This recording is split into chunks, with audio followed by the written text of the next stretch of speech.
Hi, welcome back to my channel ആമിസോൺ. ഇന്ന് വന്നിട്ടുള്ളത് ഒരു അടിപൊളി സ്നേക്കാണ്. ചായ തിളക്കുന്ന സമയം കൊണ്ട് നമുക്ക് ഈ ഒരു സ്നേക്ക് തയ്യാറാക്കി എടുക്കാം. അപ്പോൾ അത് എങ്ങനെയാണെന്ന് നമുക്ക് നോക്കിയാലോ. ആദ്യമായിട്ടാണ് കാണുന്നതെങ്കിൽ ആമിസോൺ സബ്സ്ക്രൈബ് ചെയ്യുക, ഷെയർ ചെയ്യുക, ലൈക്ക് ചെയ്യുക. ഓക്കെ, അപ്പോൾ ഇതാ ഞാൻ 4 മുട്ട എടുത്തിട്ടുണ്ട്. ഇത് ചെറിയ കട്ട് പീസാക്കിയിട്ട് നമുക്ക് കട്ട് ചെയ്യാം. അടിപൊളി സ്നേക്കാണ്. എഗ്ഗ് 65 എന്ന് പറയും. അപ്പോൾ മസ്റ്റായിട്ടും എല്ലാവരും തയ്യാറാക്കി നോക്കുക. കുട്ടികൾക്ക് മുട്ട ഇഷ്ടപ്പെടാത്തവർക്ക് ഇതുപോലെ ചെയ്ത് കൊടുത്താൽ എന്തായാലും ഇഷ്ടപ്പെടുന്നതായിരിക്കും. നിങ്ങളൊന്ന് ട്രൈ ചെയ്ത് നോക്കാം. അപ്പം ഇതൊക്കെ നമുക്കിത് ചെറിയ കട്ട് പീസാക്കിയിട്ട് കട്ട് ചെയ്തെടുക്കാം. അപ്പോൾ മുട്ടയെല്ലാം നമുക്കിതുപോലെ ചെറിയ പീസായിട്ട് കുട്ടി പീസാക്കി ഇതുപോലെ കട്ട് ചെയ്തെടുക്കാം. വളരെ പെട്ടെന്ന് നമുക്ക് തയ്യാറാക്കാൻ പറ്റിയ ഒരു കിഡിലൻ സ്നേക്കാണ്. മുട്ട കഴിക്കാത്തവർക്ക് ഇതുപോലെ ചെയ്ത് കൊടുത്താൽ അവർ കഴിച്ചോളും. അത്രയ്ക്ക് നല്ല ടേസ്റ്റിയാണ്. അപ്പോൾ ഞാനിതാ ഇതൊക്കെ കട്ട് ചെയ്തിട്ടുണ്ട്. നമുക്കിതൊരു ബൗളിലോട്ട് മാറ്റി കൊടുക്കാം. ഇനി നമുക്കിതിൽ ഉപ്പ് ചേർത്ത് കൊടുക്കണം. പാകത്തിന് കുറച്ച് ഉപ്പ് ചേർത്ത് കൊടുക്കാം. ചായ തിളക്കുന്ന സമയം കൊണ്ട് തന്നെ നമുക്കിത് തയ്യാറാക്കാൻ പറ്റും.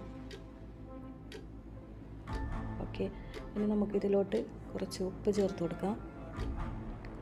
പിന്നെ ചേർത്ത് കൊടുക്കാനുള്ളത് കുറച്ച് മുളക് പൊടിയാണ്, ചില്ലി പൗഡർ. അത് ഒരു 1.5 സ്പൂൺ ഞാൻ ചേർത്ത് കൊടുക്കുന്നുണ്ട്. അതുപോലെ 1 സ്പൂൺ ഗരം മസാല. പിന്നെ നമ്മൾ ഇതിലോട്ട് ചേർത്ത് കൊടുക്കാനുള്ളത് ബ്രെഡിൻ്റെ പൊടിയാണ്. അത് നമുക്ക് ഒരു വലിയൊരു സ്പൂണിൽ ചേർത്ത് കൊടുക്കാം. അതുപോലെ മൈദ മാവ്, അതേ അളവിൽ മൈദാമാവും കൂടി ചേർത്ത് കൊടുക്കാം. അപ്പോൾ ഗരം മസാല ചേർത്ത് കൊടുത്തിട്ടുണ്ട്. ഇനി നമുക്ക് ഇതാ 1 സ്പൂണ് ബ്രെഡിൻ്റെ പൊടി ഇതുപോലെ വലിയ സ്പൂണിൽ ചേർത്ത് കൊടുക്കാൻ നോക്കാം. അതുപോലെ അതേ അളവിൽ മൈദാമാവും കൂടി ചേർത്ത് കൊടുക്കാം. അതിനുശേഷം എന്താ ചെയ്യാന്ന് വെച്ചാൽ കുറച്ച് വെള്ളം, പാകത്തിന് വെള്ളം ഒഴിച്ച് നമുക്കിതൊന്ന് ബോൾസാക്കി എടുക്കാൻ പറ്റുന്ന പാകത്തിൽ നമുക്കിതൊന്ന് വെള്ളം ഒഴിച്ച് നന്നായിട്ട് ഇതൊന്ന് മിക്സ് ചെയ്ത് കൊടുക്കാം. ഒരു വെറൈറ്റി സ്നേക്കാണെന്ന് തന്നെ പറയാം. നമ്മുടെ എഗ്ഗ് 65 എല്ലാവരും ട്രൈ ചെയ്ത് നോക്കൂ. കുട്ടികൾക്ക് എന്തായാലും അടിപൊളിയായിട്ട് ഇഷ്ടപ്പെടുന്ന ഒരു സ്നേക്കാണ്. നിങ്ങളൊന്ന് ട്രൈ ചെയ്ത് നോക്കൂ. ഇനി ഇത് നമുക്ക് വേണ്ടത് ചെറിയ ബോൾസ് ആക്കിയിട്ടെടുക്കാം. കൂടുതൽ വെള്ളം ചേർക്കരുത്. നമുക്കിതുപോലെ പിടിച്ചാൽ ഇതുപോലെ ബോൾസാക്കി എടുക്കാൻ പറ്റുന്ന രീതിയിൽ മാത്രം വെള്ളം ഒഴിച്ചു കൊടുക്കാം.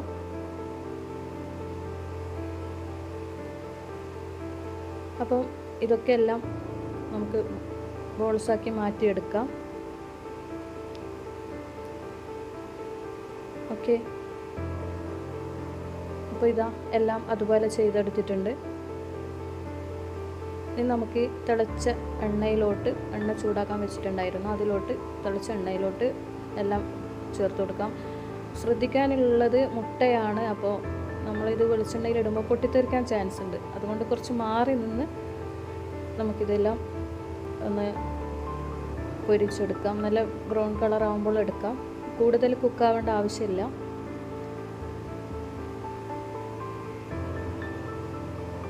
നിങ്ങൾക്ക് ഈ വീഡിയോ ഇഷ്ടമായെന്ന് വിചാരിക്കുന്നു. ഇഷ്ടമായാൽ ആദ്യം പറഞ്ഞതുപോലെ സബ്സ്ക്രൈബ് ചെയ്ത് സപ്പോർട്ട് ചെയ്യാം. അപ്പോൾ ഇതുപോലെ എല്ലാം എടുക്കാം. ഏകദേശം ഇത് നന്നായിട്ട് ബ്രൗൺ കളർ ആയിട്ടുണ്ട്. ഇനി നമുക്ക് ഇതിനൊരു സോസ് ഉണ്ടാക്കണം. അതിനിതാ കുറച്ച് വെളിച്ചെണ്ണ ഒഴിച്ച് അതിലോട്ട് ഇഞ്ചി വെളുത്തുള്ളി പേസ്റ്റാണ് ഞാൻ ചേർത്തിട്ടുള്ളത്. കുറച്ച് 1/2 ടീസ്പൂൺ. പിന്നെ അതിൽ കുറച്ച് 1/2 ടീസ്പൂൺ മുളക് പൊടി ചേർത്ത് കൊടുത്തിട്ടുണ്ട്. അതില്ലെങ്കിൽ ചില്ലി ഫ്ലേക്സ് ചേർത്ത് കൊടുക്കാം. പിന്നെ അതുപോലെ ഇതാ 2 സ്പൂണ് ടൊമാറ്റോ സോസ് ചേർത്ത് കൊടുത്തിട്ടുണ്ട്. പിന്നെ 1/2 ടീസ്പൂൺ ഷുഗറും കൂടി ആഡ് ചെയ്തിട്ടുണ്ട്. നന്നായിട്ട് ഇതൊന്ന് മിക്സ് ചെയ്തെടുക്കാം. ഇനി നമുക്ക് വേവിച്ച് വെച്ച ഈ എഗ്ഗിൻ്റെ ബോൾസ് ഇതിലോട്ട് ചേർത്ത് കൊടുക്കാം. ഇത് നന്നായിട്ടൊന്ന് മിക്സ് ചെയ്ത് കൊടുക്കാം. അപ്പം വളരെ പെട്ടെന്ന് തയ്യാറാക്കാൻ പറ്റിയ ഈ സ്നേക്ക് എല്ലാവർക്കും ഇഷ്ടമായി എന്ന് വിചാരിക്കുന്നു. ഇഷ്ടമായാൽ പറയണ്ടല്ലോ, ലൈക്ക് ചെയ്യുക, സബ്സ്ക്രൈബ് ചെയ്യുക. നന്നായിട്ട് മിക്സ് ചെയ്ത് കൊടുക്കാം. അപ്പോൾ ഇതാ ഏകദേശം റെഡി ആയിട്ടുണ്ട്. നമുക്കിതൊരു സെർവിങ് പാത്രത്തിലോട്ട് മാറ്റി കൊടുക്കാവുന്നതേ ഉള്ളൂ. ചൂടോടെ കഴിക്കാൻ അടിപൊളി കിടിലൻ ടേസ്റ്റാണ്. മസ്റ്റായിട്ടും ട്രൈ ചെയ്ത് നോക്കാം.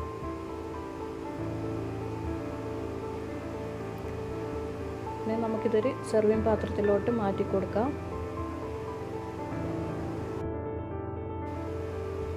അപ്പോൾ ഇതാ സെർവിങ് പാത്രത്തിലോട്ട് മാറ്റി കൊടുക്കുന്നുണ്ട്.